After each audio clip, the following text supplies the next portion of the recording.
بسم اللہ الرحمن الرحیم۔ شیخ العرب والعجم عارف باللہ حضرت مولانا شاہ حکیم محمد اختر صاحب رحمۃ اللہ علیہ یعنی میرے پیارے دادا جان رحمۃ اللہ علیہ کی کتاب قرآن پاک کی روشنی میں ثبوت قیامت اور اس کے دلائل۔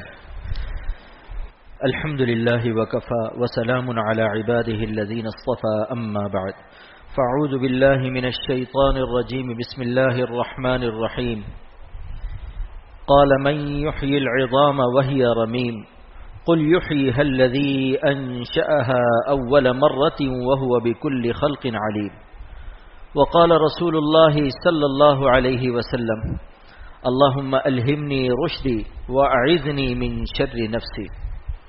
اس وقت میرے آنے کا سبب کیا ہوا؟ حضرت مفتی وجی صاحب دامت برکاتہم افسوس کے انتقال فرما گئے۔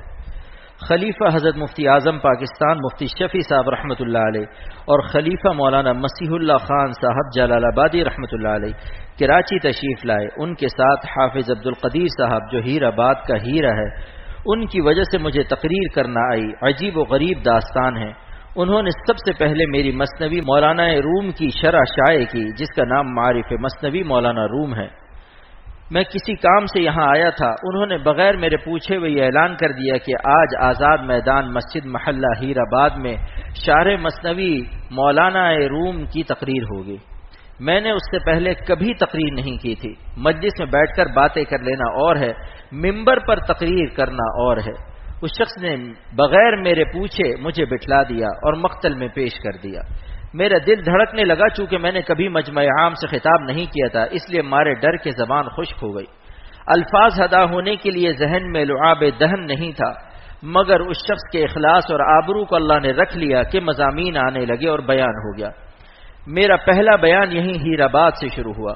اس کے بعد جب بیٹری چارج ہو گئی تو ساری دنیا میں اللہ تعالیٰ کا شکر ہے کہ اب کوئی تکلف نہیں ہوتا، مگر مقرر سازی اسی نے سکھائی۔ زبردستی دریا میں پھینک دیا کہ تیرنا نہیں جانتے، مگر اب تیرو گے جان بچانے کے لیے۔ تو حافظ عبد القدیر صاحب کے ہاں میرا آنا جانا شروع ہوا اور انہی کے گھر سے دعوت و تبلیغ کا کام حیدرآباد میں شروع ہوا۔ میں ہر مہینے آیا کرتا تھا، مگر اب ضعف کی وجہ سے اور کچھ مصروفیات کی وجہ سے آنا نہیں ہو رہا۔ تو حضرت مفتی صاحب کے ساتھ یہ بھی پہنچ گئے اور میر پرخاص کے ہمارے ایک پیر بھائی بھی پہنچ گئے۔ تینوں نے خواہش ظاہر کی۔ بہت عرصہ ہوا سندھ کے اندرونی ضلعوں میں اور قصبات میں آنا نہیں ہوا، تو تینوں بزرگوں کو دیکھ کر بڑی ہمت ہو گئی۔ ہمدرد نے تو شربت روح افزا ایجاد کیا ہے، مگر بزرگوں کی صحبت شربت ہمت افزا ہے، شربت محبت افزا بھی ہے۔ تو ان حضرات کی خواہش پر میں یہاں حاضر ہوا ہوں۔ میں خود آیا نہیں لایا گیا ہوں، میں خود آیا نہیں لایا گیا ہوں، محبت دے کے تڑپایا گیا ہوں۔ سمجھتا خاک اسرار محبت، سمجھتا خاک اسرار محبت، نہیں سمجھا میں سمجھایا گیا ہوں۔ عصر حاضر میں علماء کو اچھا لباس پہننے کی ترغیب، اور یہاں آنے سے پہلے یہ جبہ بھی مجھے ہدیہ ملا۔ مکہ شریف میں ایک دوست ہے، انہوں نے مجھے یہ ہدیہ دیا۔ حدیث شریف میں کہ اللہ تعالیٰ پسند کرتے ہیں اپنی نعمت کو اپنے بندوں پر دیکھنا۔ جیسے ابا اپنے چھوٹے چھوٹے بچوں کو اچھا کپڑا پہنا دے اور عید بقرعید پر وہ بچے میلا کچیلا پہن لے تو ابا کو ناراضگی ہوتی ہے یا نہیں؟ تو ربا نے ہم کو جو اسی ہفتے میں تازہ ہدیہ دلایا، تو میں نے سوچا کہ میں بحیثیت ٹیچر جا رہا ہوں تو مجھے پھٹیچر نہیں ہونا چاہیے۔ آج دن بھی غالباً سنیچر ہے، تو میں اس حدیث پر عمل کر رہا ہوں کہ اللہ تعالیٰ اپنے بندے پر اپنی نعمت کا اثر دیکھ کر خوش ہوتے ہیں، اور میں مراقبہ کر رہا ہوں کہ اللہ تعالیٰ اپنی نعمت کے اثر کو دیکھ کر مجھ سے خوش ہو رہے ہیں، اور میں دعوت اللہ کو عظمت دین کے ساتھ پیش کر رہا ہوں۔ اس زمانے میں مولویوں کے بارے میں یہی گمان ہے کہ چندہ مانگنے آیا ہوگا، زکوٰۃ صدقات اینڈ چمڑاٹ لینے آیا ہوگا۔ اس لیے میرا مشورہ یہی ہے کہ اب وہ زمانہ سلف کا نہیں رہا کہ بزرگوں سے لوگ ان کی سادگی کی وجہ سے حسن ظن رکھتے تھے۔ اب اگر پیوند لگائے کپڑے پہن لو تو عام لوگ یہی سمجھتے کہ معلوم ہوتا ہے کہ یہ خیراتی مولوی ہے، لیکن اگر اس جبے کے ساتھ کوئی سفر کرے اور ممبر پر بیان کرے تو کیا کسی کے دل میں وسوسہ آئے گا کہ چندہ لینے آیا ہے؟ حکیم الامت مولانا اشرف علی صاحب تھانوی رحمۃ اللہ علیہ نے پیوند لگا ہوا کپڑا سنت ادا کرنے کے لیے پہنا۔ سفر پر جا رہے تھے، بڑی پیرانی صاحبہ نے فرمایا کہ آپ پیوند لگا کپڑا پہننے کی سنت اپنے گھر پر ادا کیجئے، آپ باہر جا رہے ہیں، مرید گھبرا جائیں گے کہ ہمارے پیر کے پاس کپڑے نہیں ہیں۔ تو اس میں ایک قسم کا در پردہ سوال ہے کہ آج کل پیر صاحب کے پاس کپڑے نہیں ہیں، اس لیے انہیں کپڑوں کا ہدیہ پیش کرو، لہٰذا آپ یہ سنت اپنے وطن تھانہ بھون میں ادا کیجئے۔ باہر ایسے لباس میں جائیے کہ آپ کے مریدوں کو ذہنی پریشانی نہ ہو۔ حضرت تھانوی رحمۃ اللہ علیہ نے فرمایا کہ ایک واعظ ایسا تھا جو ہر زمیندار کے بلانے پر واعظ کہنے جاتا تھا، مگر کپڑا بہت کمزور، پھٹیچر، بالکل پوسیدہ اور خستہ پہن کر جاتا۔ جب واعظ کہتا تھا تو بیچ میں نعرہ مارتا اور گریبان کو اللہ اکبر کہہ کر پھاڑ دیتا تھا۔ اب جو میزبان بلاتا تھا وہ کہتا تھا کہ میرے گھر سے پھٹیچر جائے گا تو دنیا کیا کہے گی، لہٰذا رات بھر میں درجی سے نیا جوڑا سلوا کر دے دیتا تھا۔ اس بہانے سے وہ ہر واز میں نیا جوڑا حاصل کر لیتا۔ تو بتائیے اس کی یہ ٹیچری اور پھٹیچری کرکٹ کی سینچری ہے کہ نہیں؟ اس لیے دوستو، جب نیا اور اچھا لباس پہنو تو خود کو بڑا نہ سمجھو، جب لباس بہترین پہنو تو اللہ کا شکر بھی بہترین طریقے سے ادا کرو۔ حضرت امام ابو حنیفہ رحمۃ اللہ علیہ 450 درہم کی چادر اوڑھتے تھے، اس زمانے کا 450، اور امام محمد رحمۃ اللہ علیہ اور امام ابو یوسف رحمۃ اللہ علیہ سے فرماتے تھے کہ اب وہ زمانہ نہیں رہا، اس زمانے میں اچھے کپڑے پہنو تاکہ علماء کی بے وقعتی نہ ہو۔ اور حضرت سفیان ثوری رحمۃ اللہ علیہ نے فرمایا کہ اے صوفیوں اور مولویوں، اے دینداروں اور داڑھی والوں، 4 پیسے بچا کر رکھو، ورنہ امیر لوگ تم کو اپنی ناک صاف کرنے کا رومال بنا لیں گے۔ اگر اللہ 4 پیسے دے تو اس کو ضائع مت کرو، اس سے قلب مستغنی رہتا ہے۔ مفرحات قلب، حکیم الامت تھانوی رحمۃ اللہ علیہ فرماتے ہیں کہ اس زمانے میں 100 کا نوٹ جیب میں ہو تو 1 بوتل کا نشہ رہتا ہے، لیکن یہ اس زمانے کا 100 کا نوٹ تھا، آج کا تو 1000 کا نوٹ بھی اس مقام پر نہیں ہے۔ اور فرمایا کہ اطباء اور حکماء نے ایک غلطی کی ہے کہ جہاں مفرحات قلب کی دوائیں خمیرہ ابریشم، خمیرہ مروارید وغیرہ لکھی ہیں، وہاں 2 چیزیں وہ بھول گئے، ایک یہ کہ جیب میں کچھ سکہ بھی ہو، اور دوسری چیز چھوٹے بچے ہیں، یہ بھی مفرح قلب ہیں۔ حضرت تھانوی رحمۃ اللہ علیہ جب خانقاہ سے اپنے گھر کی طرف جاتے تھے تو راستے میں چھوٹے چھوٹے بچوں میں کسی کا کان اینٹ دیا، کسی کے سر پر ہلکا سا چپت لگا دیا۔ اب وہ غصہ ہو رہا ہے کہ اللہ کرے بڑے ابا مر جائیں۔ تھانہ بون کے بچے حضرت کو بڑے ابا کہتے تھے، تو حضرت فرماتے تھے کہ جب بچے کہتے ہیں کہ یا اللہ بڑے ابا مر جائیں، تو مجھے ایسا لگتا ہے کہ دعا دے رہے ہیں کہ اللہ تعالیٰ بڑے ابا کو جلدی سے اپنی ملاقات عطا فرما دے۔ اللہ والوں کی خوش دلی۔ مولانا ظفر احمد عثمانی حضرت کے سگے بھانجے تھے، جن کی ایک چھوٹی سی دودھ پیتی بچی تھی۔ ایک مرتبہ خانقاہ میں خربوزہ آیا، حضرت نے خربوزہ کی ٹوکری خالی کر کے اس میں ان کی سوئی ہوئی بچی کو رکھ کر اوپر سے بند کر دیا۔ وہ ٹوکری ایسی ہوتی تھی جس میں جگہ جگہ سوراخ ہوتے ہیں اور سانس لینے میں کوئی پریشانی نہیں ہوتی۔ حضرت تھانوی رحمۃ اللہ علیہ نے اپنے خادم سے فرمایا کہ ٹوکری میرے بھانجے ظفر عثمانی کو پیش کر دو کہ ماموں نے ایک عظیم تحفہ بھیجا ہے۔ مولانا ظفر احمد عثمانی سمجھے کہ ماموں نے ہمیں کوئی خربوزہ، تربوز، کیلا یا کوئی اور پھل وغیرہ بھیجا ہوگا۔ جب اس کو کھول کر دیکھا تو اپنی بچی نکلی تو فرمایا واقعی عظیم تحفہ ہے۔ اس سے حضرت کی خوش مزاجی اور خوش دلی بھی ثابت ہوتی ہے۔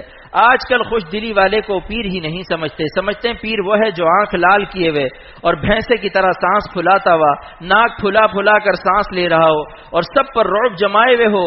یہ طریقہ ہمارے بزرگوں کا نہیں۔ ہمارے بزرگ تو گھل مل کر رہتے ہیں۔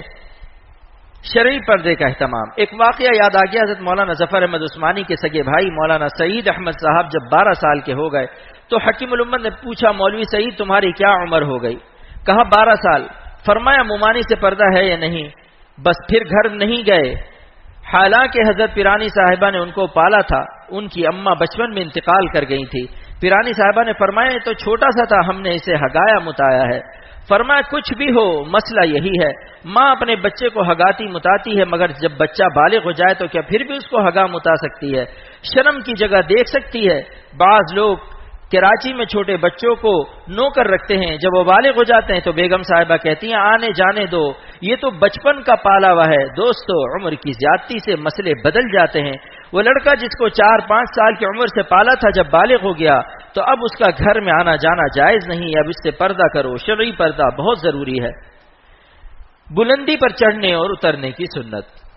میں جس مضمون کو بیان کرنا چاہتا ہوں اس سے پہلے 2-3 سنت پیش کرتا ہوں کہ میرے شیخ کی ہدایت ہے کہ واعظ سے پہلے 2-3 سنت بیان کر دو کہ امت کو کچھ عمل بھی مل جائے، جس میں سے نمبر 1 سنت یہ ہے کہ جب اوپر چڑھے تو اللہ اکبر کہے، جب نیچے اتریے تو سبحان اللہ کہیے۔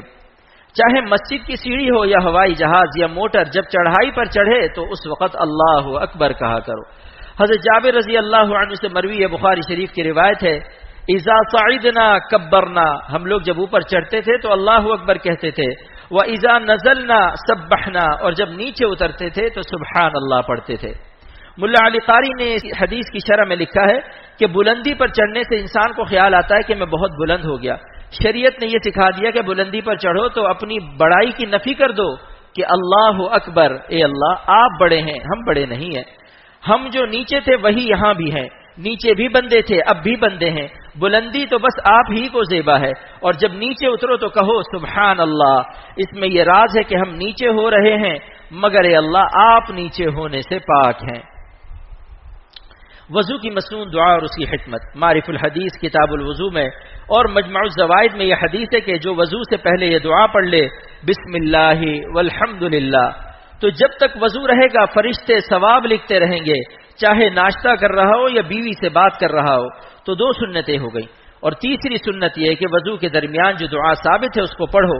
مولانا لوگوں کی بتائی ہوئی دعائیں پڑھنے والے حدیث کی دعا کو نظر انداز کر دیتے ہیں۔ یہ بات میرے شیخ حضرت مولانا شاہ ابرار الحق صاحب دامت برکاتہم نے بتائی کہ ہر وضو کے وقت میں اگر غیر مسنون دعائیں پڑھیں گے تو حدیث کی دعا کیسے پڑھ سکیں گے؟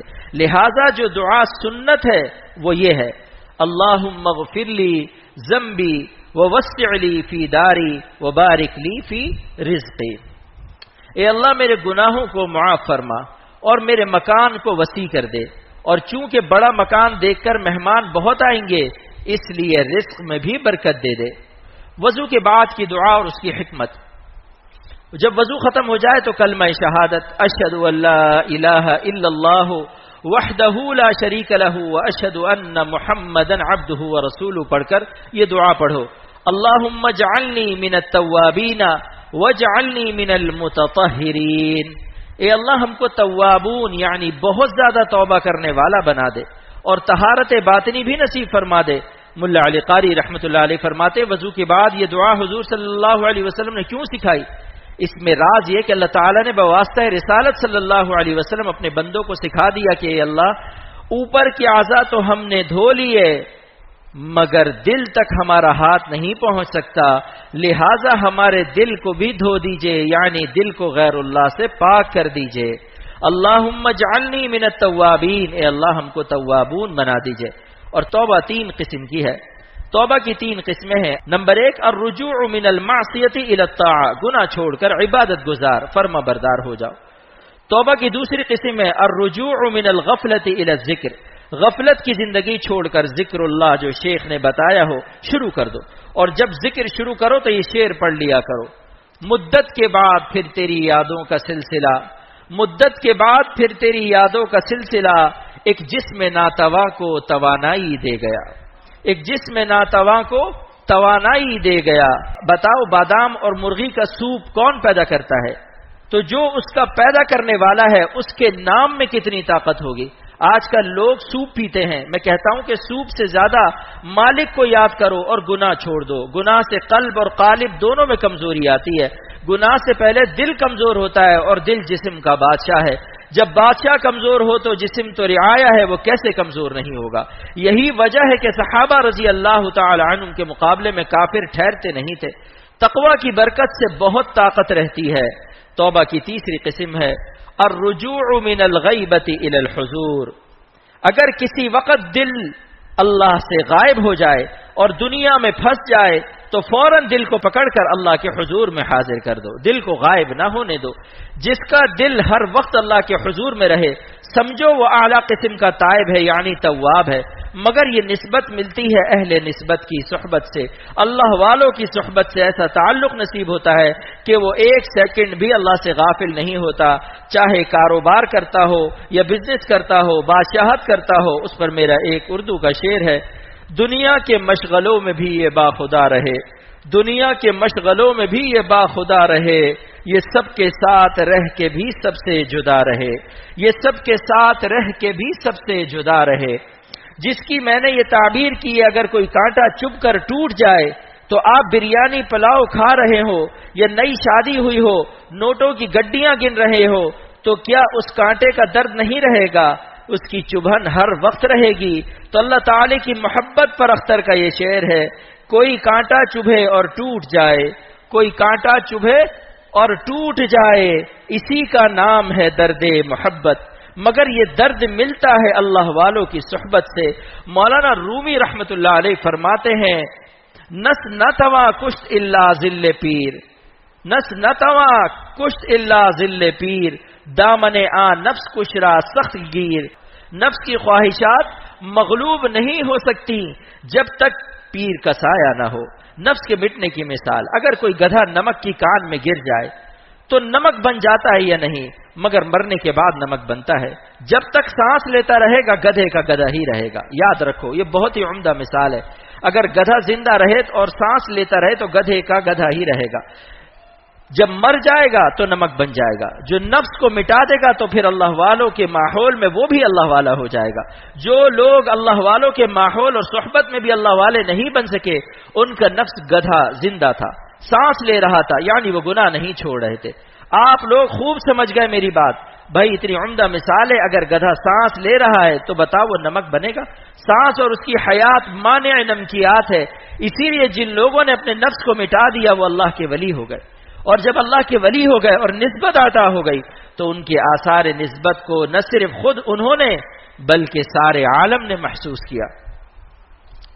نسبت مع اللہ کے آثار۔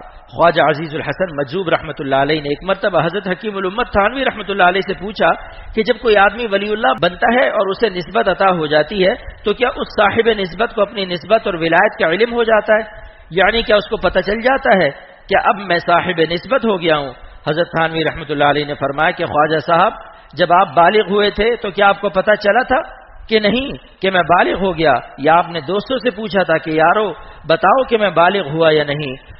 جب جسمانی بالغ ہونے کا احساس خود ہو جاتا ہے تو جس کی روح اللہ تک بالغ ہوگی اس کے قلب کے عالم کا کیا عالم ہوگا؟ کیا اس کو پتہ نہیں چلے گا؟ یہ کون آیا کہ دھیمی پڑ گئی لو شمع محفل کی، یہ کون آیا کہ دھیمی پڑ گئی لو شمع محفل کی، پتنگوں کے عوض اڑنے لگی چنگاریاں دل کی۔ جس وقت اللہ دل میں آتا ہے یعنی تجلی خاص سے متجلی ہوتا ہے تو سارے عالم کے سلاطین کے تخت و تاج نیلام ہونے لگتے ہیں، چاند و سورج کی روشنیاں پھیکی پڑ جاتی ہیں، حسینوں کی دنیا نگاہوں سے گر جاتی ہے، لیلائے کائنات اور مجانین عالم اللہ کی محبت کے نشے کے آگے کیا بیچتے ہیں؟ سورج اور چاند کی روشنی کیا بیچتی ہے؟ بادشاہوں کے تخت و تاج کیا بیچتے ہیں؟ لیکن کیا کہوں، یہ درد دل اور نسبت مع اللہ حاصل کرنے کے لیے اہل اللہ کی صحبت کا ایک معتمد بھی زمانہ چاہیے کہ سفر اور حضر دونوں میں ان کے ساتھ رہو اور مجاہدہ کی مشقت بھی اٹھاؤ۔ دیکھو پھر انشاءاللہ تعالی ایک دن ان کی نظر عنایت پڑ جائے گی۔ اہل اللہ کی نظر کی کرامت۔ حضرت شاہ عبد القادر صاحب رحمۃ اللہ علیہ تفسیر موضح القرآن کے مصنف اور حضرت شاہ ولی اللہ محدث دہلوی کے بیٹے ایک مرتبہ دلی کی مسجد فتح پوری میں بہت دیر تک عبادت کے بعد نکلے تو ان کا دل انوار سے بھر گیا تھا، نور بھر کر دل سے چھلک رہا تھا، چہرے سے جھلک رہا تھا اور آنکھوں سے ٹپک رہا تھا۔ وہ نظر ایک کتے پر پڑ گئی۔ حکیم الامت تھانوی رحمۃ اللہ علیہ حاجی امداد اللہ صاحب رحمۃ اللہ علیہ کے حوالے سے راوی ہیں کہ جس طرف وہ کتا جاتا تھا دلی کے سارے کتے اس کے سامنے ادب سے بیٹھتے تھے۔ حکیم الامت رحمۃ اللہ علیہ فرماتے ہیں کہ جن کی نگاہوں سے جانور بھی محروم نہیں رہتے ان کی نگاہوں سے انسان کیسے محروم رہ سکتا ہے؟ اس لیے اہل اللہ کے صحبت یافتہ کو حقیر مت سمجھو، تمہاری تف اور تمہارا تھوک تمہارے چہرے کے اوپر ہی گرے گا۔ سورج پر کوئی تھوکتا ہے تو اس کا تھوک اسی کے چہرے پر گرتا ہے۔ یقین رکھو کہ چراغ راہ کے عزت بر فروزد، چراغ راہ کے عزت بر فروزد، ہر آنکھ تف زند ریشش بسوزد۔ جس چراغ کو حق تعالی روشن کرے تو جو اس پر تھوکتا ہے اس کی راڑھی جل جاتی ہے۔ اب میں قصہ سناتا ہوں۔ ایک دن میرے شیخ حضرت شاہ عبد الغنی صاحب پھول پوری رحمۃ اللہ علیہ مثنوی شریف پڑھا رہے تھے۔ ایک شعر کی شرح 1 گھنٹے کی۔ خم کے از دریا در او راہ شود، پیش او جے خون ہا زانو زند۔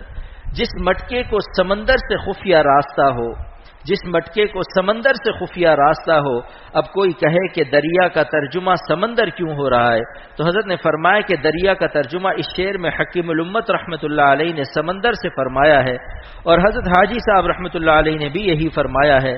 ہماری مثنوی کی سند یہ ہے کہ میں نے مثنوی شریف حضرت شاہ عبد الغنی صاحب پھول پوری رحمۃ اللہ علیہ سے پڑھی، انہوں نے حکیم الامت سے پڑھی اور حضرت حکیم الامت رحمۃ اللہ علیہ نے شیخ العرب والعجم حضرت حاجی امداد اللہ صاحب سے پڑھی۔ پڑی. آپ نے میرا سلسلہ نسب، سلسلہ تعلیم مثنوی سن لیا تو یہاں دریا کا ترجمہ سمندر ہے. جس مٹکے کو سمندر سے خفیہ رابطہ ہوگا تو اگرچہ اس مٹکے کے اندر 10-20 کلو پانی ہو، لیکن بڑے بڑے دریائے جیحون اور دریائے فرات اس کے سامنے زانو ادب طے کریں گے. کیونکہ دریائے جیحون خشک ہو سکتے ہیں، لیکن جس مٹکے میں سمندر سے پانی آ رہا ہے وہ خشک نہیں ہو سکتا. اسی طرح اہل اللہ کے قلوب پر علوم وارد ہوتے ہیں، وہ آسمانوں کی پیتے ہیں، دنیا کے کافر زمین کی پیتے ہیں. میرے پینے کو دوستو سن لو، میرے پینے کو دوستو سن لو، آسمانوں سے میں اترتی ہے. تو مثنوی کے شعر کی شرح کے دوران جب میں نے اپنے شیخ کو دیکھا تو حضرت کی آنکھیں اس دن اتنی لال تھیں کہ جیسے ریل کا سگنل سرخ ہوتا ہے، اور حضرت والا میری طرف دیکھ رہے تھے. میں نے دیکھ کر ادب سے فوراً نگاہ نیچی کر لی، اور تقریباً 10 منٹ کے بعد پھر میں نے حضرت کی طرف دیکھا تو پورے مجمع سے نظر ہٹا کر مجھ ہی کو دیکھ رہے تھے بڑی بڑی سرخ آنکھوں سے. تیسری دفعہ 10-15 منٹ کے بعد پھر جب میں نے دیکھا تو حضرت کسی کی طرف نہیں دیکھ رہے تھے، مجھ ہی کو لال آنکھوں سے دیکھ رہے تھے. ایسا لگ رہا تھا کہ جیسے شمس الدین تبریزی ہوں، جن سے مولانا رومی نے فرمایا تھا خوانداریم اے جمال مہتری، خوانداریم اے جمال مہتری کہ لب ما خشک و تو تنہا خوری، کہ لب ما خشک و تو تنہا خوری. اے شمس الدین میرے پیر و مرشد، آپ اللہ کے قرب کی شراب کا مٹکے کا مٹکا پی رہے ہیں، لیکن کچھ ہمیں بھی تو عطا فرما دیجئے.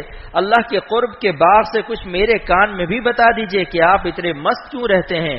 شمس الدین تبریزی نے فرمایا کہ جلال الدین تم میرے ساتھ نیک گمان رکھتے ہو، لیکن میرے پاس یہ سب کچھ نہیں ہے جس کا تمہیں حسن ظن ہے. مولانا رومی نے فرمایا کہ آپ کی تواضع سے ہم دھوکہ نہیں کھا سکتے، اور دلیل میں یہ شعر پیش کیا: بوئے میرا گر کسے مکنو کند، بوئے میرا گر کسے مکنو کند، چشم مست خویش تن را چو کند. شراب کی بو اگر کوئی شرابی الائچی کھا کر چھپا بھی لے، لیکن وہ ظالم اپنی مست آنکھوں کو کہاں لے جائے گا. جب دنیاوی شراب کا یہ حال ہے تو جو راتوں کو اللہ تعالیٰ کی شراب آسمانی پیتے ہیں اس کا نشہ کیسے چھپ سکتا ہے. ریاض خیر آبادی کے ایک شعر پر ایک رئیس سبحان اللہ خان نے چاندی کے 1000 روپے آج سے 100 برس پہلے ان کو پیش کیے تھے. بولیے ایسے ایسے لوگ بھی تھے. آج کل میں بہت اچھے اچھے شعر پیش کرتا ہوں لیکن کوئی بھی نہیں دیتا.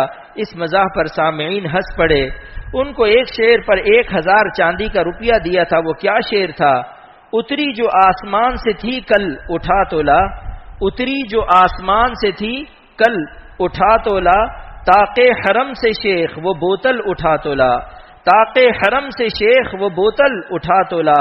اے شیخ حرم کے طاق میں جو تو نے چھپا کے رکھی ہے وہ مجھے بھی پلا دے. یعنی آسمانوں سے جو اللہ نے آپ کو اپنی محبت عطا فرمائی ہے اس کا تھوڑا سا مزہ ہمیں بھی چکھائیے. تو مولانا روم اپنے شیخ کے ایسے عاشق تھے کہ شیخ کی تواضع سے دھوکہ نہیں کھایا. شیخ اگر کہہ دے کہ میرے پاس کچھ نہیں ہے تو الو ہوگا جو دھوکہ کھا جائے گا. مولانا گنگوہی رحمۃ اللہ علیہ نے ایک مرتبہ فرمایا کہ خدا کی قسم میرے پاس کچھ نہیں ہے، میں کچھ نہیں ہوں. ان کی یہ بات سن کر 2 دیہاتی اٹھے اور بھاگ گئے اور آپس میں کہنے لگے جب میاں جی کے پاس کچھ نہیں تو ہمیں کیا دیں گے. مولانا تھانوی رحمۃ اللہ علیہ فرماتے ہیں کہ ان کا یہ فرمانا کہ میں کچھ نہیں ہوں یہی دلیل ہے کہ وہ بہت کچھ تھے. کچھ ہونا میرا ذلت و خواری کا سبب ہے، کچھ ہونا میرا ذلت و خواری کا سبب ہے. یہ ہے میرا اعزاز کہ میں کچھ بھی نہیں ہوں، یہ ہے میرا اعزاز کہ میں کچھ بھی نہیں ہوں. حکیم الامت تھانوی رحمۃ اللہ علیہ فرماتے ہیں کہ ایک صاحب بہت دیندار ہیں مگر ایک کمی ہے کہ اپنے کو دیندار سمجھتے بھی ہیں. کیا بات ہے، کیا بات ہے، اس بات کی کیا بات ہے. دیندار ہونا تو فرض ہے مگر خود کو دیندار سمجھنا حرام ہے. ایک آیت قرآن پاک سے اس کے استدلال میں پیش کرتا ہوں. انشاءاللہ کوئی دعویٰ میرا ایسا نہیں ہوگا جس کی دلیل میں قرآن پاک یا حدیث پاک سے پیش نہ کروں. اللہ تعالیٰ فرماتے ہیں قد افلح من زکاہا، وہ شخص کامیاب ہو گیا جس نے اپنے نفس کے گندے گندے تقاضوں کا تزکیہ کر لیا. وقد خاب من دساہا، اور وہ نامراد ہو گیا جس نے اپنی گندی خواہشات اور حرام لذتوں کی درآمدات اور امپورٹنگ کو جاری رکھا.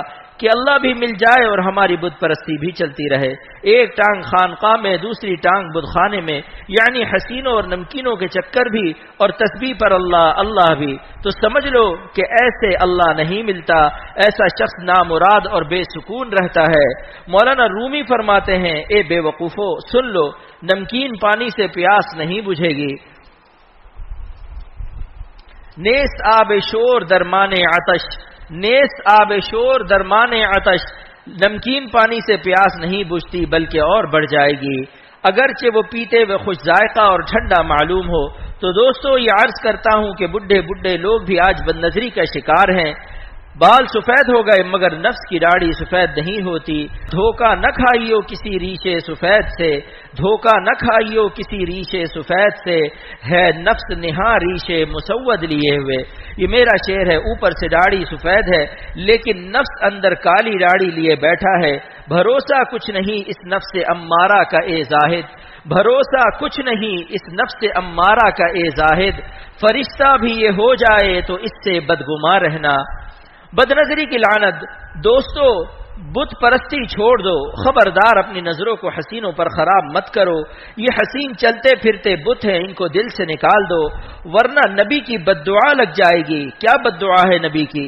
رسول اللہ صلی اللہ علیہ وسلم فرماتے ہیں، مشکات شریف کی روایت ہے کہ لعن اللہ الناظر والمنظور الیہ، اے اللہ اس ظالم پر لعنت فرما جو اپنی نگاہوں کی حفاظت نہیں کرتا، جو بد نظری کرتا ہے اور خود کو جو بد نظری کے لیے پیش کرتا ہے، یعنی ناظر اور منظور دونوں پر نبی کی لعنت ہے۔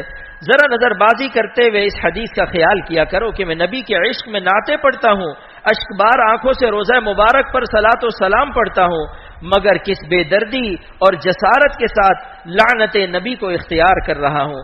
بتاؤ لعنت کے معنی کیا ہیں؟ اللہ کی رحمت سے دوری۔ اور اللہ کی رحمت سے دور کس لیے ہو رہے ہو؟ مرنے والی لاشوں کے لیے، عارضی ڈسٹمپروں کے لیے، پیغمبروں کے خلاف راستہ اختیار کر رہے ہو۔ بین الاقوامی اور انٹرنیشنل ڈونکی جس کو دیکھنا ہو ان کو دیکھو جو اپنی نظر سے عارضی رنگ کو دیکھ رہے ہیں اور خود بے رنگ ہو رہے ہیں، ان کے ایمان کا ٹکٹ اترا جا رہا ہے اور انہیں خبر نہیں کہ ہم بے رنگ ہو رہے ہیں۔ ایسے رنگ کو مت دیکھو جس سے تمہارا رنگ بے رنگ ہو جائے۔ حکیم الامت فرماتے ہیں کہ بد نظری احمقوں کا گناہ ہے، ساری زندگی دیکھتے رہو پاؤ گے کچھ نہیں، نظر بازی کرتے کرتے مر جاؤ مگر کسی حسین کو نہیں پا سکو گے، عزت و آبرو الگ جائے گی۔ بد نظری کی وجہ سے ذلیل ہونے کا ایک واقعہ۔ حکیم الامت رحمت اللہ علیہ ایک مرتبہ ریل میں سفر کر رہے تھے، فرماتے ہیں کہ سامنے دوسری ریل آ کر کھڑی ہو گئی، میرے ڈبے میں میرے سامنے ایک نوجوان نظر کا مریض تھا، دوسری ریل میں ایک نیا شادی شدہ جوڑا پنجاب کا تھا۔ یہ الو کا دادا اگرچہ جوان تھا لیکن کچھ لوگ بہت جلدی دادا بن جاتے ہیں، دادا گیری کرتے ہوئے یہ بار بار اس کی بیوی کو دیکھ رہا تھا۔ وہ پنجابی تگڑا تھا، اس نے گالی دے کر کہا کہ او خبیث کے بچے، کیوں بار بار میری بیوی کو دیکھتا ہے؟ 1000 دفعہ دیکھ لے پائے گا کچھ نہیں، رات کو میرے ہی پاس سوئے گی۔ دیکھو گناہوں سے ہمیشہ ذلت ملتی ہے اور تقوی سے عزت ملتی ہے، بدنگاہی سے سوائے گالی کے اور کیا ملا؟ تو ایسے انٹرنیشنل الو کو دیکھنا ہو تو نظر بازوں کو دیکھو، بتاؤ دیکھنے سے کیا پاؤ گے؟ اپنے گھر کی چٹنی روٹی پر خوش رہو، جس کے پاس چٹنی روٹی بھی نہ ہو، مان لو شادی نہیں ہوئی یا بیوی مر گئی، اب دوسرا کوئی پوچھتا نہیں تو کیا کرے؟ ایک بڈھے سے کسی نے کہا کہ جب بیوی مر گئی تو دوسری شادی کیوں نہیں کی؟ تو بڈھے نے کہا بات یہ ہے کہ میں کسی نوجوان لڑکی سے شادی کرنا چاہتا ہوں تو وہ مجھے بڈھا کہہ کر ریجیکٹ کر دیتی ہے، اور جب کوئی بڈھی راضی ہوتی ہے تو اس کو میں ریجیکٹ کر دیتا ہوں، تو دونوں طرف سے ریجیکٹڈ ہو جاتے ہیں۔ تو ایسے لوگوں کا علاج یہی ہے کہ اللہ تعالیٰ کی اس آیت پر ایمان لاؤ، الیس اللہ بکاف عبدہ، کیا اللہ اپنے بندے کے لیے کافی نہیں ہے؟ کیا اللہ اپنے بندے کے لیے کافی نہیں ہے؟ ہزاروں اولیاء اللہ ایسے ہوئے جن کی شادی نہیں ہوئی، مجبوراً نہیں کر سکے، جن میں بشر حافی بھی ہیں، علامہ قسطلانی بھی ہیں، اور مسلم شریف کے شارح محی الدین ابو زکریا نووی بھی ہیں، اور آج کل کے سہارنپور کے شیخ الحدیث مولانا یونس صاحب بھی ہیں۔ لیکن جس کے پاس اسباب ہوں وہ اس سنت کو نہ چھوڑے، لیکن جو مجبور ہیں وہ معجور ہیں۔ بد نظری کا سب سے بڑا نقصان تو میں عرض کر رہا ہوں کہ بد نظری کے گناہ کو چھوڑ دو، یہ معمولی گناہ نہیں ہے، دل کا ستیہ ناش کر دیتا ہے۔ بد نظری کے گناہ کے باعث بہت سے لوگ خانقاہ میں رہ کر بھی ولی اللہ نہیں ہوئے۔ مولانا رومی اس کی وجہ بیان فرماتے ہیں کہ ایک گھر میں 2 چور گھس گئے. اس زمانے میں چراغ نہیں ہوتا تھا، پتھر سے پتھر رگڑ کر روئی کی بتی جلا کر روشنی حاصل کیا کرتے تھے.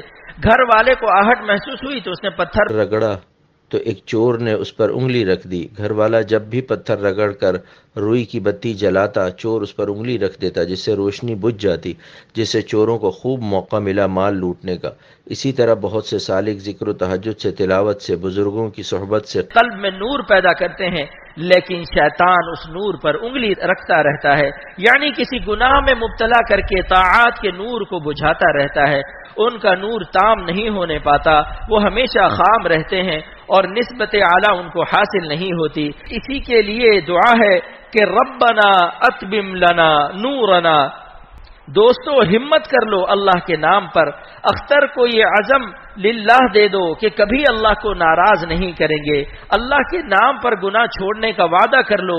یہی ہمارا للہ ہے، یعنی اللہ کے لیے سوال کرنا ہے، یہی ہمارا چندہ ہے اور گناہ سے کچھ فائدہ نہیں. کسی دن جنازہ دفن ہوگا، آپ بتائیے مرنے کے بعد کوئی انسان گناہ کر سکتا ہے؟ تو مرنے کے بعد جو گناہ مجبوراً چھوڑنے والے ہو، زندگی میں اپنے اختیار سے چھوڑ کر انعام ولایت لے لو. جیتے جی اللہ پر فدا ہو جاؤ. مردہ کیا اللہ پر فدا ہوگا؟ جیتے جی اللہ پر فدا ہو جاؤ، پھر دیکھو اللہ کیا نوازش کرتا ہے، پورے عالم میں دھوم مچا دے گا. تم اپنے کو چھپاتے پھرو گے، سارا عالم تمہارے تقوی کی خوشبو کے پیچھے پھرے گا. خلقے پسے دیوانہ و دیوانہ بکارے. اور جو مرنے والوں کے دیوانے ہیں بس کیا کہیں کہ کس قدر گھاٹے میں ہیں. سب سے بڑا عذاب بد نظری کا یہ ہے کہ حق تعالی کے قرب سے محروم رہتا ہے. بتاؤ اس سے بڑا کوئی عذاب ہے کہ انسان اپنے اللہ کی نسبت خاص نہ پائے اور ہمیشہ گناہوں کے اندھیرے میں چمگادڑ کی طرح زندگی گزار دے. مرنے کے بعد جب اللہ پوچھے گا کہ تم نے تقوی اور تزکیہ سے میرے قرب خاص کو حاصل کیا تھا، تو کیا کہو گے کہ میں مرنے والے اور ہگنے والے حسینوں کے چکر میں تھا. آپ کے قرب کو کیسے پاتا؟ عود کا عطر کیسے لگ سکتا ہے جبکہ بلی کا پاخانہ بھی لگا ہو؟ کوئی پاخانے پر عود کا عطر لگا سکتا ہے؟ اللہ تعالیٰ بھی اپنا قرب اس ظالم کو عطا نہیں فرماتے جو نگاہوں کی حفاظت نہیں کرتا، قلب کی حفاظت نہیں کرتا. توبہ کرنے والا بھی ولی اللہ ہے، لیکن اگر کوئی توبہ کر لے تب اس کی ماضی کو مت یاد دلاؤ، ورنہ اللہ تعالیٰ انتقام لے لے گا. اس لیے میں نے میر صاحب کا نام لے کر ایک مضمون پیش کیا ہے، مگر یہ مت سوچنا کہ میر صاحب کے لیے کہا ہے، سب کے لیے کہا ہے. میر علی گڑھ یونیورسٹی کے پڑھے ہوئے ہیں. یہ میں ان کی تاریخ بیان نہیں کر رہا ہوں، عام حالات بیان کر رہا ہوں. ان کے ساتھ بدگمانی مت کرنا. جب یہ یونیورسٹی میں تھے تو ہم انہیں جانتے بھی نہیں تھے، ہماری ان کی اس وقت ملاقات ہی نہیں ہوئی تھی. یہ مجھ سے جب کراچی میں ملے تو 30 سال کے تھے. میں نے ایک مضمون فرضی بنایا، ان کو استعمال کر لیتا ہوں اور استعمال پر راضی اور خوش ہیں. خوبرویوں سے ملا کرتے تھے میر، اب ملا کرتے ہیں اہل اللہ سے. مت کرے تحقیر کوئی میر کی، رابطہ رکھتے ہیں اب اللہ سے. دیکھو الیکشن کے زمانے میں ایک پارٹی دوسری پارٹی کو گالیاں دیتی ہے، اس وقت کوئی کچھ نہیں کر سکتا، لیکن جب انتخاب میں کامیاب ہو گیا تو اس کے بعد اگر کوئی اس کی شان میں گستاخی کرے تو جیل خانے جائے گا. اللہ کے راستے میں بھی نفس و شیطان کے الیکشن میں جب تک مقابلہ ہو رہا ہے اس وقت تک اس کی آبرو علی معرض الخطر ہے، لیکن جب اس نے نفس و شیطان کو پٹخ دیا اور اللہ کا ولی ہو گیا، اس کو ماضی کا تانا نہ دو کہ تم پہلے ایسے تھے. یعنی تلی کا تیل جب روغن گل ہو گیا تب اسے روغن کنجد یعنی تلی کا تیل مت کہو. روغن گل روغن کنجد نہ ماند. تلی کا تیل جب گلاب کی صحبت سے روغن گل ہو گیا تو اب وہ تلی کا تیل نہیں ہے، اب روغن گل ہے.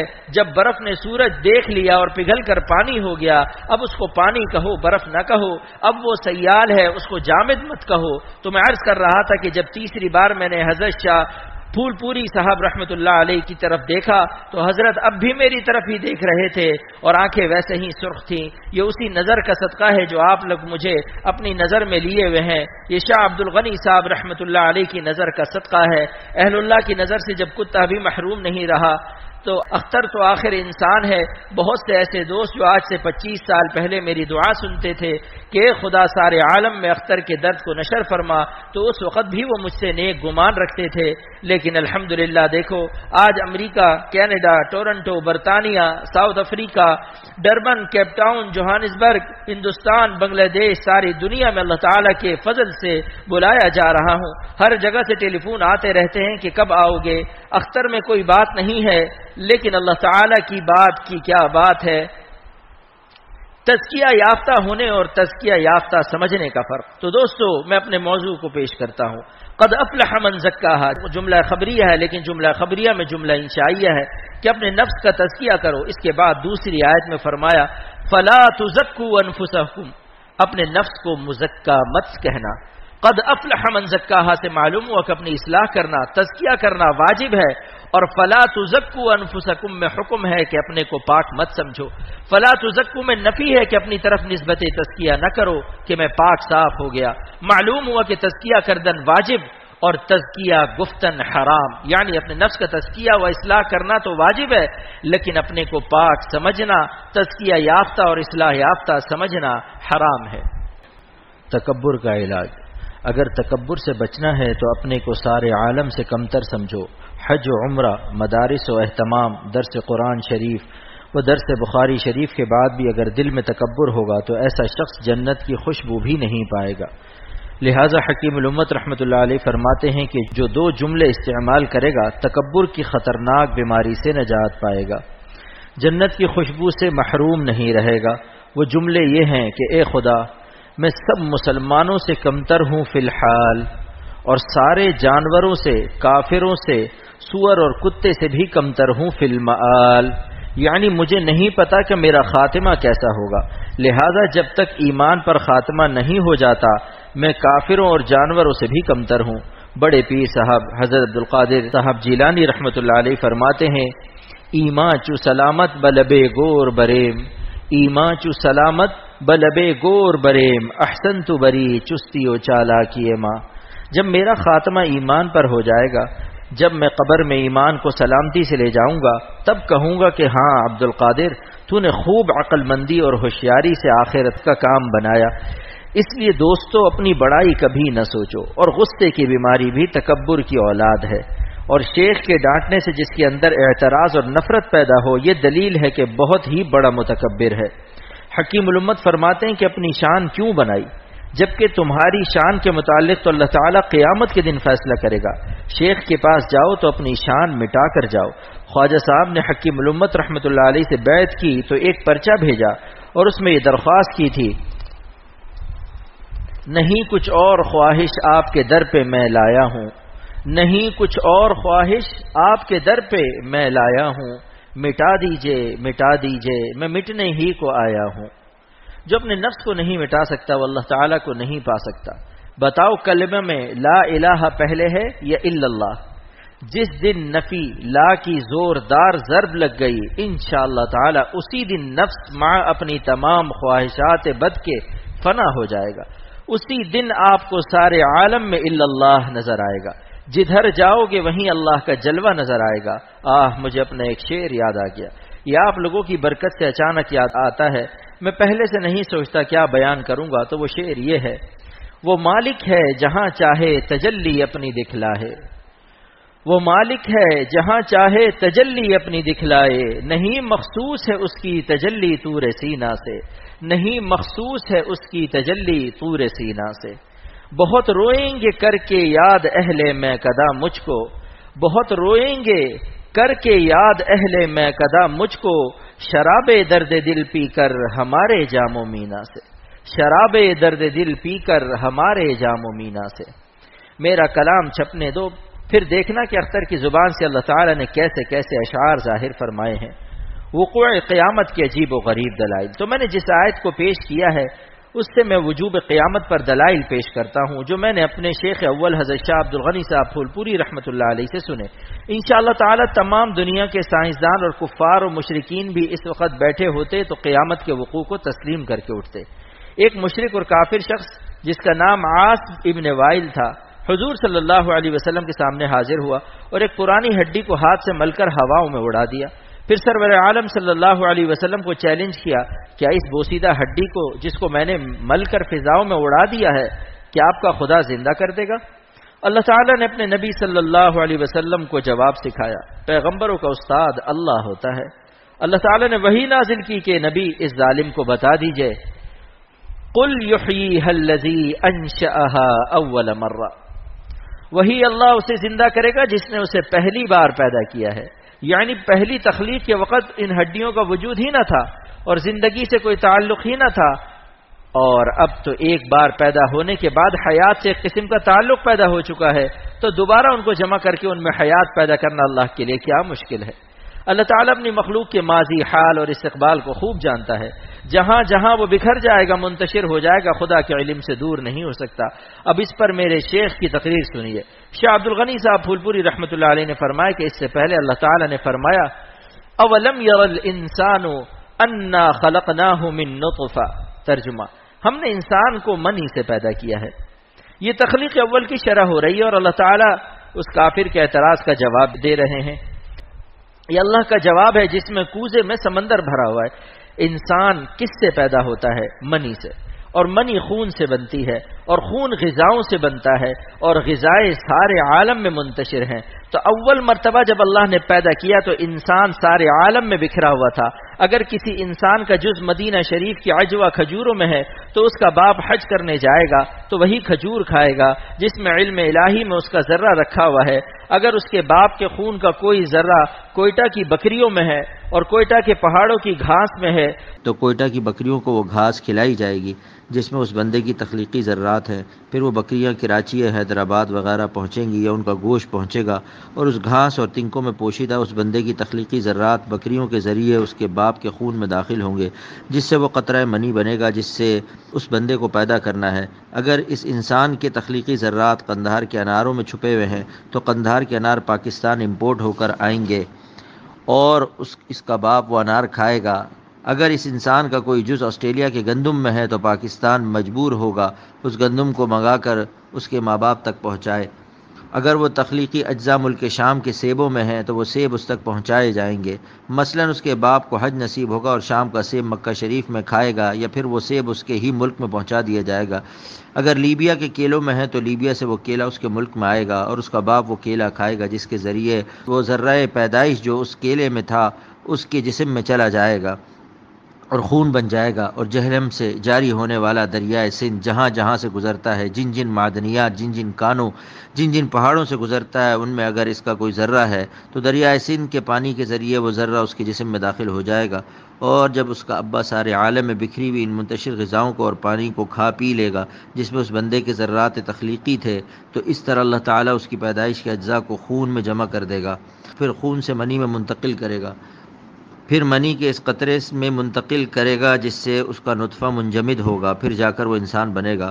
تو اللہ تعالیٰ نے اس آیت مبارکہ میں بتا دیا کہ ایک قیامت کا انکار کرنے والے ظالم انسان تو سارے عالم میں منتشر تھا، تو لیبیا کے کیلوں میں تھا، شام کے سیبوں میں تھا، قندھار کے اناروں میں تھا، آسٹریلیا کے گندم میں تھا، اور کوئٹہ کے پہاڑوں کی بکریوں میں تھا۔ ہم نے سارے عالم سے کس کس طرح ان غذاؤں کو تیرے باپ تک پہنچایا، جن کو کھا کر تیرے باپ کے اندر ہم نے خون بنایا، پھر خون سے منی بنائی اور منی سے وہ قطرہ الگ کیا جس سے تجھ کو پیدا کرنا تھا۔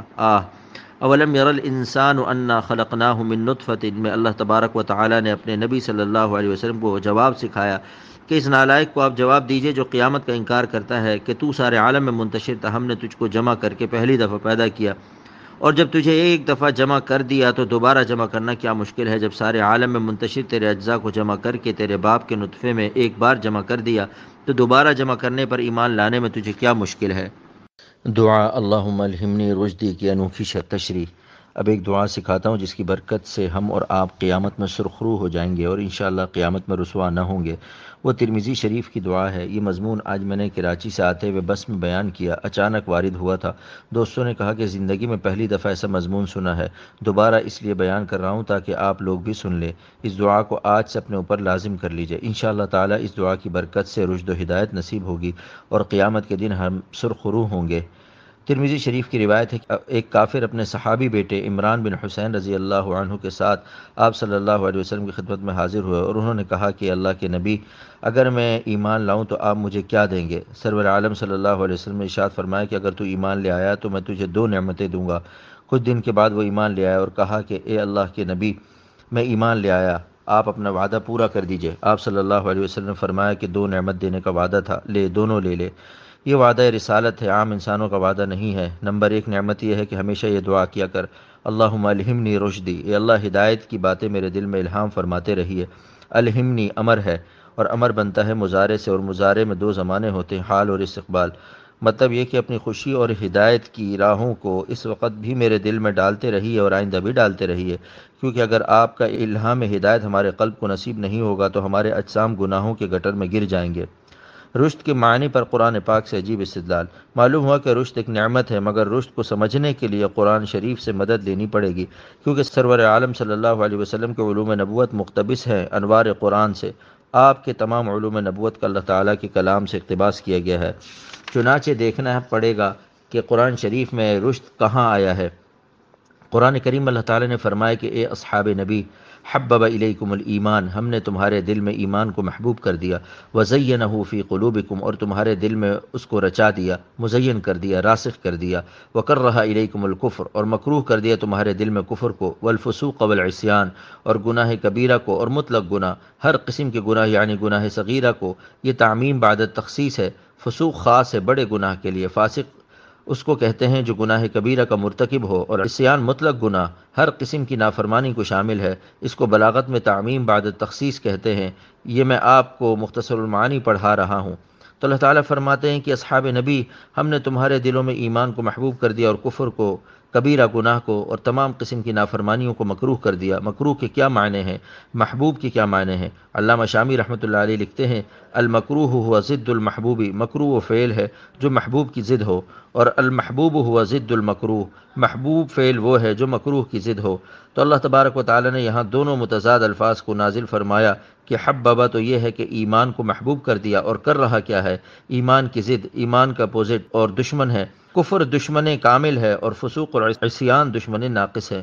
دشمن ناقص سے دوستی کرو گے تو ایمان ناقص ہو جائے گا، اور دشمن کامل یعنی کفر سے دوستی کرو گے تو ایمان ہی ختم ہو جائے گا۔ لہٰذا حببہ و کر رہا دو نعمتیں ہیں۔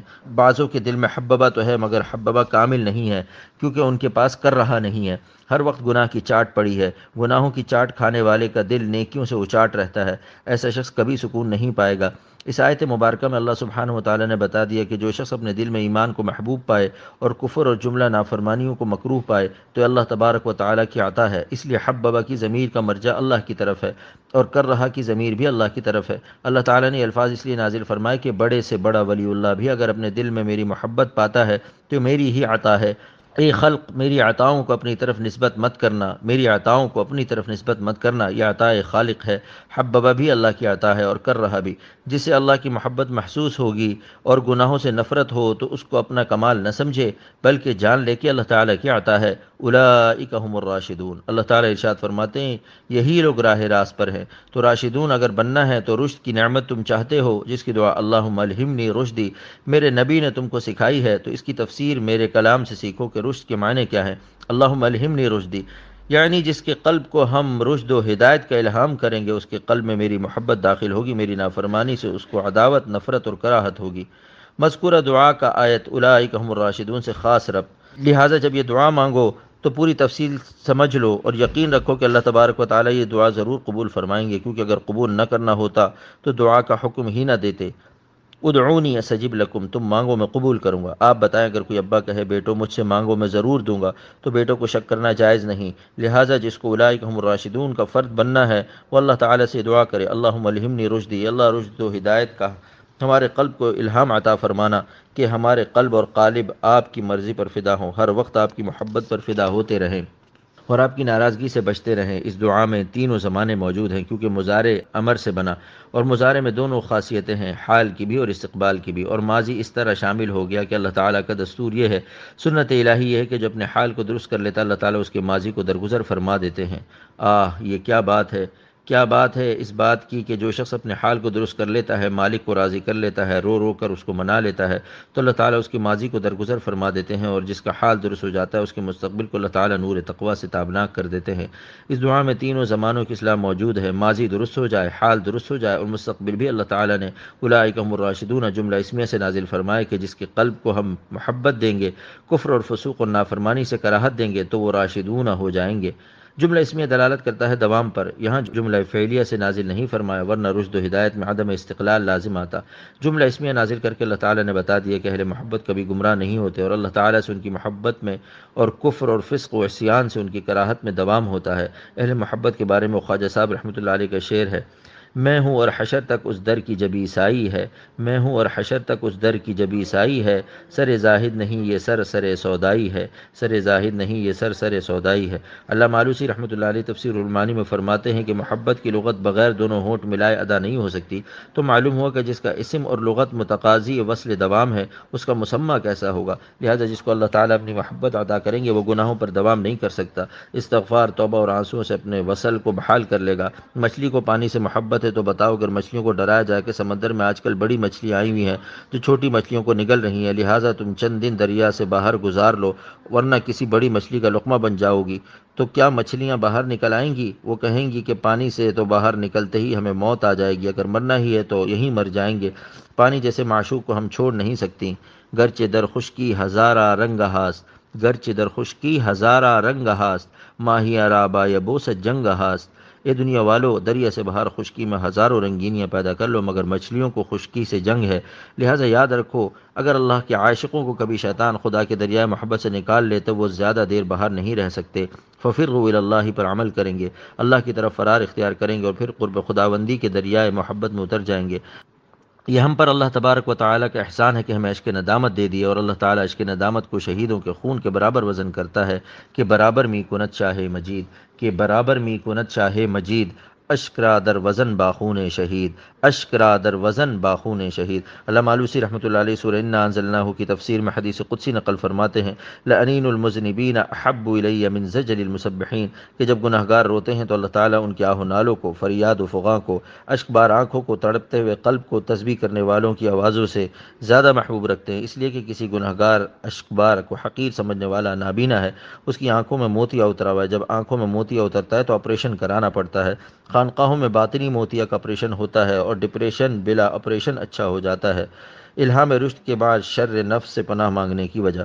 اللہم الہمنی رشدی دعا کی پہلی نعمت ہے کہ اے اللہ جب آپ رشد کا الہام کریں گے تو ہماری تمام حالت درست ہو جائے گی، ماضی، حال، استقبال آپ کی رحمت سے سب درست ہو جائے گا، کیونکہ الہمنی امر ہے اور امر مضارع سے بنتا ہے اور مضارع میں حال و استقبال دونوں زمانے ہوتے ہیں، تو اے اللہ اس دعا کی برکت سے میرے حال کی اصلاح اور میرے مستقبل کی ضمانت آپ کی امانت ہو جائے گی، آپ کی کفالت ہو جائے گی، مگر مجھے اپنے نفس سے ڈر ہے۔ وَأَعِذْنِي مِن شَرِّ نَفْسِي، ہم اپنے نفس کی شرارتوں اور خباثتوں سے آپ کی پناہ چاہتے ہیں۔ بتاؤ راستے میں دل کہتا ہے کہ یہاں نظر مت ڈالو، اس عورت کو مت دیکھو، تو ہدایت ہو گئی، الہام رشد ہو گیا، لیکن اگر دل کی ہدایت پر عمل نہ کیا اور بد نظری کر لی تو نفس کی یہ شرارت ایمان کی حرارت کو بجھا دیتی ہے۔ نفس کہتا میاں دیکھو دیکھا جائے گا، آج تو عیش سے گزرتی ہے، آج تو عیش سے گزرتی ہے، عاقبت کی خبر خدا جانے، عاقبت کی خبر خدا جانے۔ غالب کے شعروں کا سہارا لیتے ہو، غالب کوئی ولی اللہ تھا، عاقبت کی خبر تو اللہ تعالیٰ نے بتا دی، عاقبت تو درکنار دنیا ہی میں اسی وقت عذاب شروع ہو جاتا ہے۔ تلخ زندگی اور با لطف حیات۔ دوستو درد دل سے کہتا ہوں کہ اللہ تعالیٰ کی نافرمانی کا نقطۂ آغاز حق تعالیٰ کے عذاب کا نقطۂ آغاز ہے۔ دلیل بھی سن لو، ومن اعرض عن ذکری فإن له معیشۃ ضنکا، یہ فائے تعقیبیہ ہے جس میں تاخیر نہیں ہوتی، جس کے معنی یہ ہوا کہ اگر تم نے مجھ کو ناخوش کر کے حرام لذت حاصل کی تو تمہارے قلب پر میں بے کیفی کا عذاب اور تلخی حیات فوراً مسلط کر دوں گا، اور اس حیات کو حیات نہیں کہوں گا، معیشتاً کہوں گا، وہ حیات نہیں ہوگی، جانوروں کا سچینہ ہوگا۔ اور اگر گناہ چھوڑ دو گے، تقوی والے اللہ والے بن جاؤ گے، فَلَنُحْيِيَنَّهُ حَيَاتًا طَيِّبَةً، تو ہم تم کو پاکیزہ حیات دیں گے، با لطف زندگی دیں گے۔ وہ حیات اس قابل ہے کہ تمہارا خالق حیات تمہاری حیات کو حیات سے تعبیر کرے گا، اور اگر تم نے گناہ نہ چھوڑے تو یاد رکھو ہم تمہارے لیے حیات کی لغت کا اطلاق ہی نہیں کریں گے، ہم یہ کہیں گے ومن اعرض عن ذکری فإن له معیشۃ ضنکا، تمہاری حیات اس قابل نہیں کہ میں اسے حیات کہوں، کیونکہ تم خالق حیات سے دور ہو چکے ہو اور خالق حیات کو ناراض کر چکے ہو، حرام لذتوں کی درآمدات کے عادی ہو چکے ہو، تمہیں ہر وقت چوری کی عادت ہے، تم حسینوں کا نمک چراتے ہو، تمہاری نمک حرامی کی اس عادت سے تمہاری زندگی تلخ ہو جائے گی، تمہارا جینا جانوروں کی طرح کا جینا ہوگا۔ ایک ظالم نے مجھ سے کہا کہ میں بد نظری کا مریض ہوں، مجھے کسی وقت نیند نہیں آتی، زندگی تلخ ہے۔ میں نے کہا کہ جب تم دیکھو گے کسی کی وائف تو تم کو کھانی پڑے گی ویلیم 5، اور خراب ہو جائیں گے تمہارے کوائف، اور برباد ہو جائے گی تمہاری لائف، اور جگر میں گھستا رہے گا ہر وقت اس کا نائف۔ اب اس کو اردو شعر میں سن لو، ہتھوڑے دل پہ ہیں مغزے دماغ میں کھوٹے، ہتھوڑے دل پہ ہیں مغزے دماغ میں کھوٹے، بتاؤ عشق مجازی کے مزے کیا لوٹے۔ یہ عاشقان مجاز اپنی بے چینی دور کرنے کے لیے پھر خمیرہ ابریشم اور عرق بید مشک کا سہارا لیتے ہیں، لیکن پھر بھی چین نہیں ملتا۔ سکون کے لیے پھر کسی اللہ والے کو تلاش کرتے ہیں، جس پر میرا ایک اور شعر ہے، کشمکش حسن و عشق کی جاں پہ بنی ہے میر کی، کشمکش حسن و عشق کی جاں پہ بنی ہے میر کی، پیتے ہیں عرق بید مشک جستجو اب ہے پیر کی۔ اور اللہ والوں کو دیکھو کہ کیسے مزے میں رہتے ہیں، جس کو نیند نہ آتی ہو وہ خانقاہوں میں جا کر دیکھے کہ اللہ والے کیسے مزے اور سکون سے ہیں، اور اللہ کے نام سے کیسے مست رہتے ہیں، کیونکہ ان خانقاہوں میں وہ اللہ کو ناراض نہیں کرتے، اس لیے چین کی نیند سوتے ہیں۔ میرا شعر ہے، دیکھ کر گل رخوں سے سناٹا، دیکھ کر گل رخوں سے سناٹا، میر لیتا ہے خوب خراٹا، میر لیتا ہے خوب خراٹا۔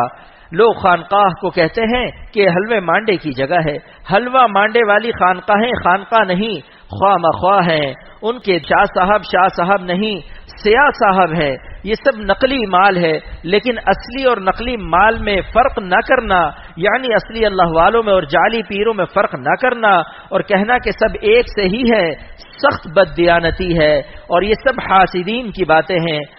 آج اختر سے خانقاہ کی تعریف سن لو۔ خانقاہ اسے کہتے ہیں جہاں ایسی آہ کرنا سکھایا جائے کہ جاہ اور باہ سب نکل جائے اور خالص آہ رہ جائے۔ جب نفس سے باہ اور جاہ نکل جائے گی تو بس پھر وہاں اللہ ہی اللہ ہے انشاءاللہ تعالی، اور وہی خانقاہ ہے۔ خانقاہ کی تعریف پر میرا ایک شعر ہے، اہل دل کے دل سے نکلے آہ آہ، اہل دل کے دل سے نکلے آہ آہ، بس اختر وہی ہے اصلی خانقاہ۔ شہوت اور باہ سے توبہ کرو اور جاہ اور بڑائی کو بھی نکالو۔ جب جاہ سے جیم نکل جائے گا تو جاہ ختم ہو جائے گی، اور باہ سے با نکل جائے گا تو با ختم ہو جائے گی، اور خالص آہ رہ جائے گی۔ پھر آہ میں اور اللہ میں کوئی فاصلہ نہیں، آہ اور اللہ دونوں ساتھ ساتھ ہیں۔ اللہ تعالیٰ نے ہماری آہ کو اپنے نام میں شامل کر رکھا ہے۔ باہ اور جاہ سے پاک ہونے کی مشقت اٹھانے سے جو آہ پیدا ہوگی وہی خانقاہ ہے، وہی حاصل خانقاہ ہے۔ ایک دعا میں دو نعمتیں، بخاری شریف کی یہ دعا یاد کر لو، جس کے پڑھنے پر نبی کریم صلی اللہ علیہ وسلم نے دو نعمتیں ملنے کی بشارت عطا فرمائی۔ جو یہ دعا مانگے گا، اللہم الہمنی رشدی واعذنی من شر نفسی، اے اللہ ہدایت کی راہیں میرے دل میں ڈال دے، اس وقت بھی ڈال دے اور مستقبل میں بھی ڈالتے رہیے۔ اگر ایک سیکنڈ کے لیے بھی آپ نے رشد و ہدایت کا الہام ختم کر دیا اور نفس کے شر سے نہ بچایا تو ہمارے اجسام بربادی کی طرف گر جائیں گے۔ انشاءاللہ اس دعا کے پڑھنے سے حببہ بھی پا جاؤ گے اور کرہ بھی پا جاؤ گے۔ قیامت کے آنے کا سبب، دیکھو دوستو، قیامت اس وقت آئے گی جب اللہ کا نام لینے والا کوئی نہیں ہوگا۔ تب اللہ تعالیٰ سورج اور چاند کو گرا دیں گے، آسمان و زمین کو گرا دیں گے۔ جب دنیا میں ہمارے نہ رہے تو یہ شامیانے کس کے لیے باقی رکھے جائیں؟ دیکھا آپ نے، یہ قیامت کی خاص دلیل ہے کہ جب دنیا میں ہمارے نہ رہے تو سورج اور ستاروں کے رنگین شامیانے امریکہ، جاپان اور جرمنی کے کافروں کے لیے نہیں ہیں۔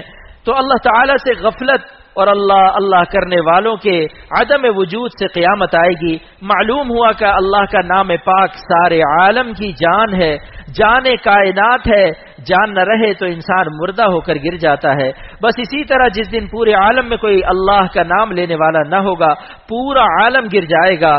جان عالم ہے اللہ، جان کائنات ہے اللہ۔